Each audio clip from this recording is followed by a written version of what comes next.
Vous connaissez notre histoire. Yeah. Used to be. Can you check it out? Yeah, tell me. You like the wizard bee? Oh yeah, can you taste it for me? Nous sommes des survivants, mais cela fait de nous des témoins.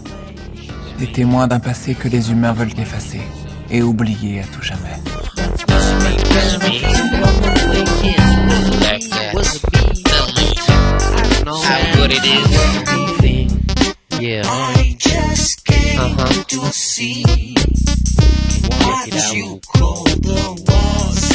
Tell me. Votre fille est morte pendant la bataille. Oui, elle et 6 millions d'autres. Comment pourrait-on oublier?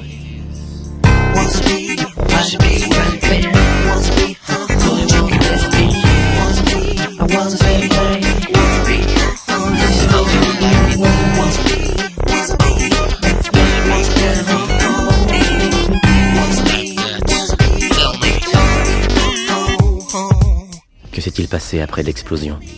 On a erré dans l'espace de nombreuses années, et nous avons étudié les innombrables espèces qui peuplent cet univers. Dans les méandres d'Alpha, sans nous faire remarquer, nous avons observé et appris de chacune d'elles. Le temps pour nous d'acquérir le savoir et les pièces nécessaires à la construction de notre vaisseau. Notre planète est morte à tout jamais, mais nos nouvelles connaissances nous permettent de reproduire et de retrouver notre monde perdu.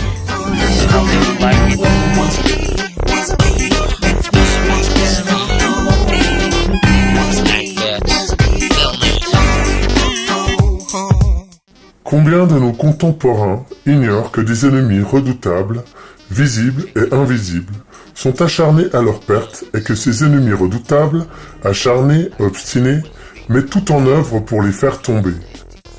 Et combien acceptent ces mensonges et s'en contentent?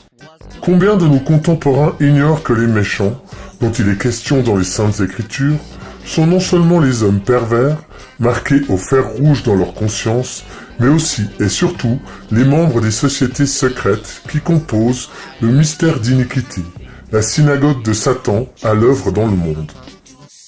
Combien ignorent que l'objectif ultime du gigantesque corps mystique de l'Antéchrist, composé de tous les méchants, de toutes les sociétés secrètes, de toutes les fausses religions, de toutes les sectes, vise à constituer un gouvernement mondial dont l'Antéchrist sera le président dictateur universel. L'Antéchrist représente le point d'aboutissement, la quintessence du complot judéo-maçonnico-mondialiste.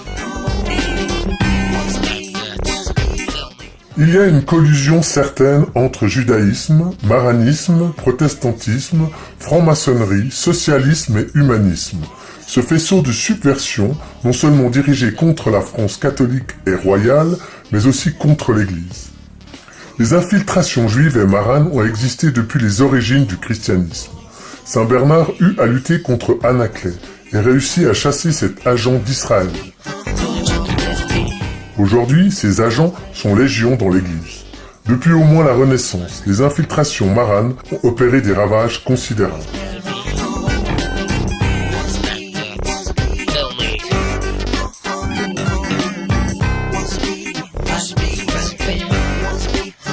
Le deuxième point que je vais aborder, et que je traite donc dans l'avant-propos, qui est un point largement méconnu, c'est ce qu'on appelle les maranes. Les maranes, ce sont ces juifs de la péninsule ibérique, faussement convertis au catholicisme. Et alors, il y a eu tous les cas de figure, enfin il y a eu deux points essentiels. Vous avez de ces juifs faussement convertis, mais qui l'ont fait de leur plein gré, pour des raisons, j'allais dire, de cynisme, pour s'intégrer dans le système et jouir du système, mais de conserver en leur fort intérieur leur idéal juif. Bon. Et puis à ceux, et il faut le dire aussi, qui ont été contraints par la force par les autorités de l'Église d'Espagne, Portugal, et ce fut une grosse erreur, chose d'ailleurs qui était interdite et proscrite par Rome, qui ne voulait pas de conversion forcée, parce que les dirigeants, enfin les papes de l'époque disaient avec raison que d'abord on ne convertit pas de force, et que deuxièmement, le fait qu'il y ait des conversions forcées fait que, vu que ces gens-là resteront juifs dans leur cœur et dans leur esprit, on ne pourra plus faire la distinction entre les vrais et puis ceux qui jouent double jeu, donc ça va se retourner contre nous, et par conséquent, donc, les autorités romaines, l'Église romaine, condamnaient ce genre de méthode, et malheureusement, des membres du clergé ont commis cette faute de favoriser des conversions forcées. Alors, ces maranes ont joué un rôle immense dans l'histoire européenne, ou bien le pourtour méditerranéen, entre autres avec l'Empire ottoman. Donc vraiment, on voit peu à peu une alliance qui va se dessiner entre le monde anglais et le monde marane juif, parce qu'ils se rendent compte, les Anglais, que ces maranes pèsent très lourd d'un point de vue économique, financier, et puis ce sont des espions. Donc ça ouvre la porte. Presque des Sayanim avant l'heure. Les mots changent, les méthodes... Quand j'ai appris l'existence des Sayanim dans les livres anglo-saxons, j'ai fait le lien automatiquement avec les Juifs français qui, en France, appuient la politique d'Israël, que ce soit dans les milieux francs-maçons, que ce soit dans les médias, que ce soit en économie, etc. Que des Sayanim existent, ça veut dire que des Juifs travaillaient volontairement pour le Mossad et suivaient ses directives pour favoriser la politique d'Israël. La politique sioniste. La politique sioniste. Et pour être un Sayan, il ne suffit pas d'être juif. Moi, on ne m'approchera jamais pour être un Sayan, enfin, c'est évident. Il faut appartenir déjà à certains milieux juifs qui sont connus, comme le Bnei Brit, comme l'UEJF, etc. Bon. Donc, tout juif, même pro-israélien, n'est pas un Sayan non plus. Pourquoi? Parce que, disons, moi j'estime qu'il y aurait de 3 000 à 4 000 Sayanim en France. Parce que le Mossad n'a pas besoin de plus. Avec 3 000, 4 000, il couvre quasiment toutes les couches de la société. Bon, s'il a un besoin particulier, il irait frapper à une porte, certes. Mais s'il y a 50 000 juifs pro-israéliens en France, le Mossad n'en recrute que 3 ou 4 000 Sayanim. Et donc, ces Sayanim ne sont pas des agents normands, comme vous avez dit tout à l'heure. C'est-à-dire, ils continuent à vivre leur vie tranquille, et le jour où on actionne, voilà, ils peuvent intervenir. Non, en fait, un réseau d'espions classique est très coûteux en hommes et en moyens. Je vous donne un exemple simple, enfin, qui est cité par un Sayan qui s'appelle Victor, pas par un Sayan, c'est un ancien du Mossad, Victor Ostrovsky, qui a abandonné le Mossad et qui avait écrit un livre où il parle beaucoup des Sayanim. Il disait justement que pour l'URSS, mettons par exemple, un pays étranger qui va avoir une antenne en France, à Paris, d'espionnage, bon, qui soit valable, il lui faut entre 100 et 200 agents espions pour créer vraiment un tissu. Le Mossad n'a besoin que de 5 ou 6 agents. Pourquoi? Parce qu'il a des milliers qui peuvent se porter volontaires pour donner des coups de main. C'est quoi ces coups de main? Il y a un exemple qui est connu, qui est cité par Victor Ostrovsky. Le Mossad place ces gens partout, c'est-à-dire dans les ministères, dans les grands hôtels, dans les agents immobiliers, dans les médias. Donc, quand ils veulent faire agir dans un sens ou l'autre, ils ont des agents. Parce qu'il y a la franc-maçonnerie juive internationale qui s'appelle le Bnei Brit, qui réunit 500 000 membres à travers le monde. Et parmi le gratin de sociétés juives dans le monde. Or, ces gens n'ont qu'une obsession, aider Israël par tous les moyens. Si le Mossad a besoin d'un scientifique, d'un professeur d'université, de n'importe qui, il va le voir, il lui dit pour Israël, vous allez travailler pour nous, le type est tout à fait d'accord.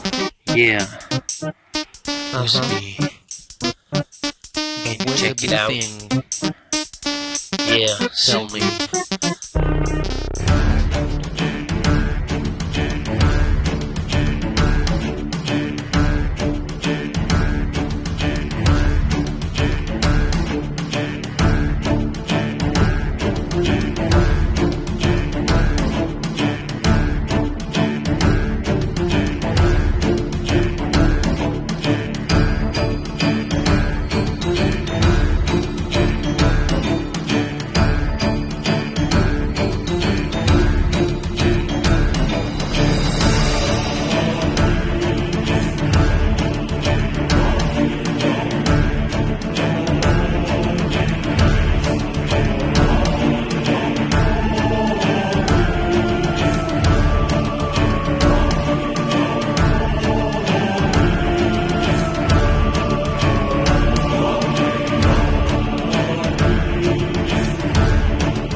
Paul VI, Montigny, avait des origines israélites par sa mère.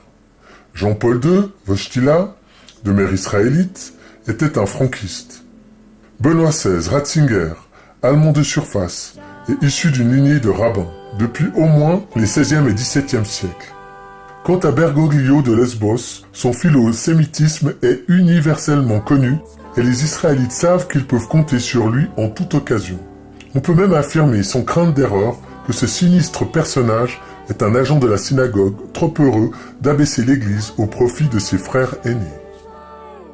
Comment a-t-on pu arriver à ce résultat catastrophique, à cette lignée d'antipapes qui crucifie l'Église depuis la mort de Pie XII, à cette lignée de félons et de traîtres, collabos de la maçonnerie et du judaïsme antichrétien, à cette lignée d'antichrist, haineux de la tradition, haineux de tous ceux qui ne veulent pas de leur nouvelle religion œcuménique, syncrétistes, véhicule de l'apostasie, responsable de toutes les destructions que nous avons vues s'accumuler depuis plus d'un demi-siècle.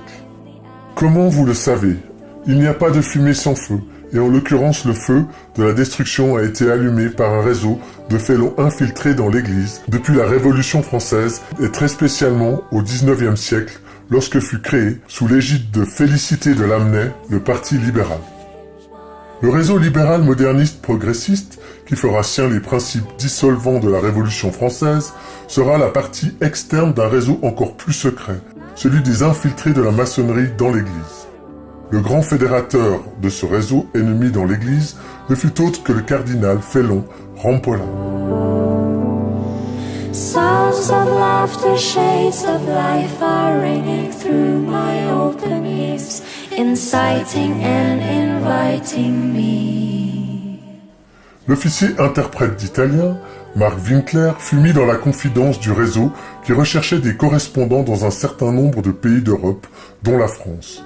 Les félons tentèrent de le recruter pour leur grande œuvre, mais notre homme, qui se trouvait être un ancien condisciple de Jean Vaquier, n'était pas tombé de la dernière pluie. Nous ne pouvons mieux faire que de lui laisser raconter ce qui se passa début 1945 dans une Rome qui allait devenir, 40 ans plus tard, un des foyers les plus importants de la subversion mondiale.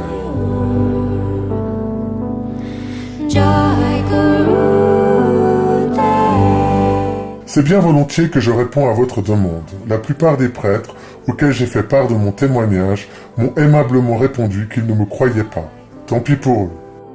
J'étais interprète à l'état-major, joint en Italie, 1944-1945, et avait été invité à me joindre au groupe d'amitié du patriarcat romain, dont le meunier, Monseigneur Sergio Pinodelli, travaillait à préparer les esprits des princes à un changement d'orientation. De fait, quelques-uns devinrent francs-maçons.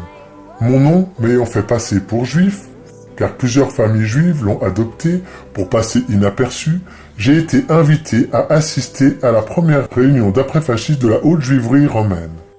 Après quoi, les maranes du Vatican m'ont présenté à Montigny, juif par sa mère, converti à l'occasion de son mariage, et aussi par sa famille paternelle. Pignodelli, intime de Montigny, fut chargé par lui de me sonder et de me préparer à devenir son correspondant à Paris. C'est le 2 janvier 1945, à l'occasion d'une réception, que je fus présenté par Pignodelli au prince dit Napoli Rampolla, petit-neveu du cardinal et vénérable de la loge maçonnique Rampolla, filiale de la loge de Zurich de l'Ordo Templier Orientis, à laquelle appartenait tant le cardinal Rampolla que son successeur Gaspari. Montigny, que tous prédisposaient à être pris en main par la maçonnerie, non seulement par sa famille, mais par ses mœurs spéciales, entra au secrétariat d'État sous Gaspari. Son affiliation à la loge Rampolla m'a été clairement affirmée par Pignodelli, qui en était membre, et souhaitait que j'y sois initié. La future élection de Montigny, le changement d'orientation de l'Église, l'ouverture au monde, la démocratisation et la soviétisation des structures, l'œcuménisme, tout cela m'a été dit d'une voix un peu altérée, mais sans trop de détours. Tandis que nous nous rendions à pied chez le prince de Naples, dignitaire d'autre part de l'ordre de Malte, où les frères maçons se sont infiltrés nombreux depuis le XVIIIe siècle. Il y aura encore beaucoup à dire sur Montigny, mais l'essentiel est là. Ce nouvel Anaclet II, n'ayant pas eu de Saint Bernard pour le dénoncer, ni de chrétienté pour le combattre, a pu appliquer impunément, ici-bas, le plan de l'Antéchrist. Je vous certifie ce témoignage au pied du tabernacle. La chapelle est au-dessus de mon bureau. Pour l'honneur de la vérité, et je vous prie de croire, cher monsieur, à mon meilleur dévouement. Marco Winkler. PS, n'ayant pas donné suite aux propositions de Montigny et de Pignodelli, Montigny chargea Maritain, alors ambassadeur auprès du Saint-Siège, d'intervenir auprès de mon général, pour me renvoyer en France. Nothing's gonna change my world.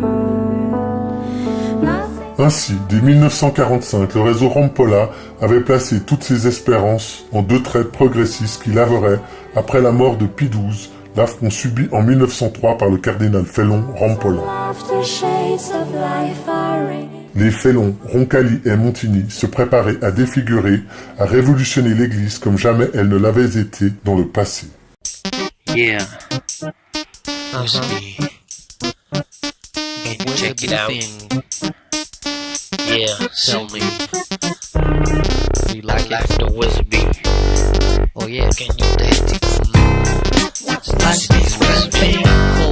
Wasn't you looking at me? I don't know. I think you like it so. Man, recipe. Like that. Tell me how good it is. Yeah.